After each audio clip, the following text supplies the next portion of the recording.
Forceful ambition, intelligent judgment, and seasoned wisdom are the essentials of material success.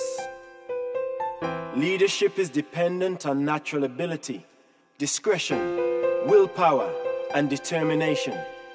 Spiritual destiny is dependent on faith, love, and devotion to truth, hunger and thirst for righteousness, the wholehearted desire to find God and to be like Him. Do not become discouraged by the discovery that you are human. Human nature may tend toward evil, but it is not inherently sinful. Be not downcast by your failure, wholly to forget some of your regrettable experiences. The mistakes which you fail to forget in time will be forgotten in eternity. Lighten your burdens of soul by speedily acquiring a long-distance view of your destiny, a universe expansion of your career.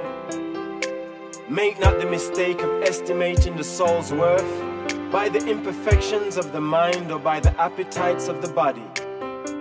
Judge not the soul nor evaluate its destiny by the standard of a single unfortunate human episode.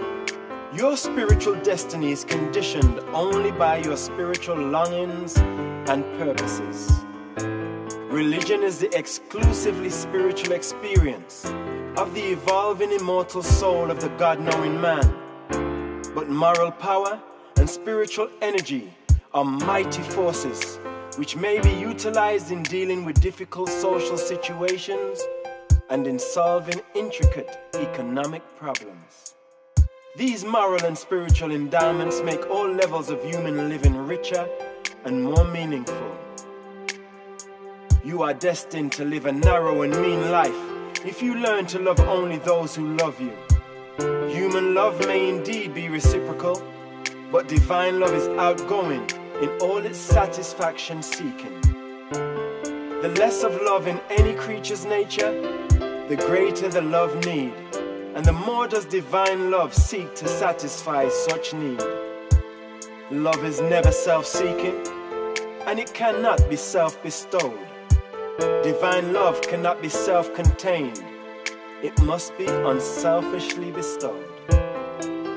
Kingdom believers should possess an implicit faith, a whole-souled belief in the certain triumph of righteousness. Kingdom believers must be undoubting of the truth of the gospel of eternal salvation. Believers must increasingly learn how to step aside from the rush of life, escape the harassments of material existence, while they refresh the soul, inspire the mind, and renew the spirit by worshipful communion.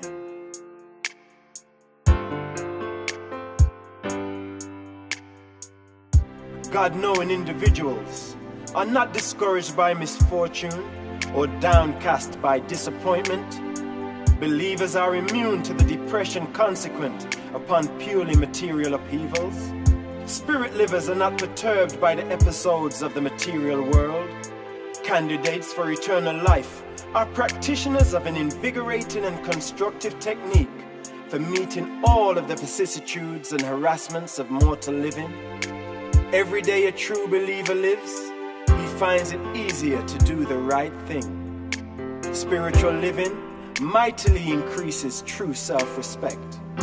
But self-respect is not self-admiration. Self-respect is always coordinate with the love and service of one's fellows. It is not possible to respect yourself more than you love your neighbor. The one is a measure of the capacity for the other.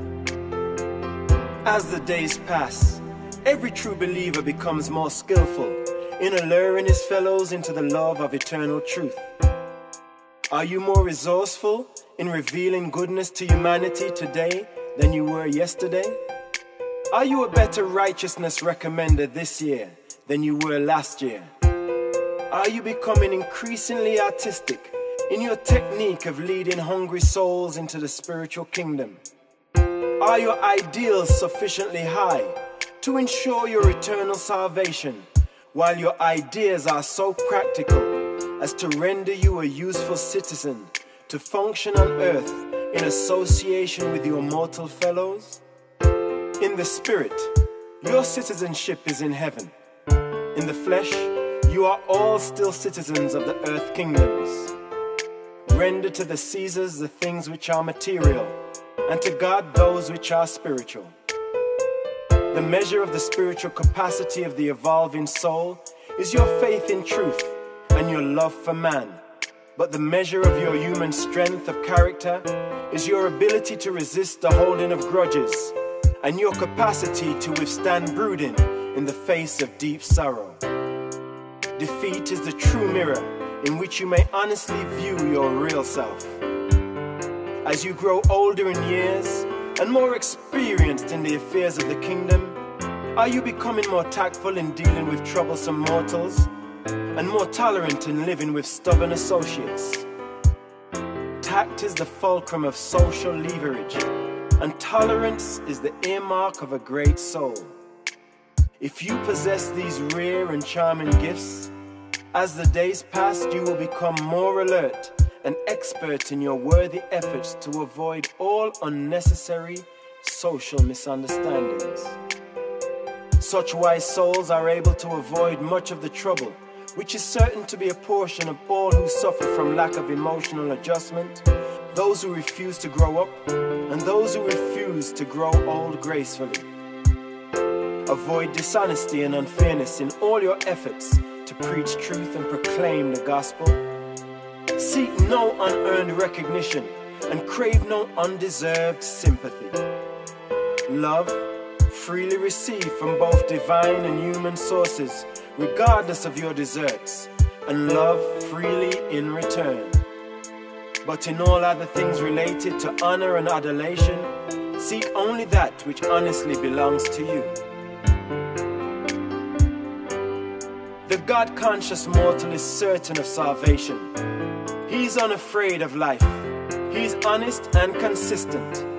He knows how bravely to endure unavoidable suffering. He is uncomplaining when faced by inescapable hardship. The true believer does not grow weary in well-doing just because he is thwarted. Difficulty whets the ardor of the truth lover, while obstacles only challenge the exertions of the undaunted kingdom builder. I say to you, beware of the leaven of the Pharisees and the Sadducees. Be not deceived by their show of much learning and by their profound loyalty to the forms of religion. Be only concerned with the spirit of the living truth and the power of true religion. It is not the fear of a dead religion that will save you, but rather your faith in a living experience in the spiritual realities of the kingdom. Do not allow yourselves to become blinded by prejudice and paralyzed by fear. Neither permit reverence for the tradition so to pervert your understanding that your eyes see not and your ears hear not. It is not the purpose of true religion merely to bring peace, but rather to ensure progress. And there can be no peace in the heart or progress in the mind unless you fall wholeheartedly in love with truth, the ideals of eternal realities. The issues of life and death are being set before you. The sinful pleasures of time against the righteous realities of eternity. Even now you should begin to find deliverance from the bondage of fear and doubt as you enter upon the living of the new life of faith and hope. And when the feelings of service for your fellow men arise within your soul, do not stifle them. When the emotions of love for your neighbor well up within your heart, give expression to such urges of affection in intelligent ministry to the real needs of your fellows.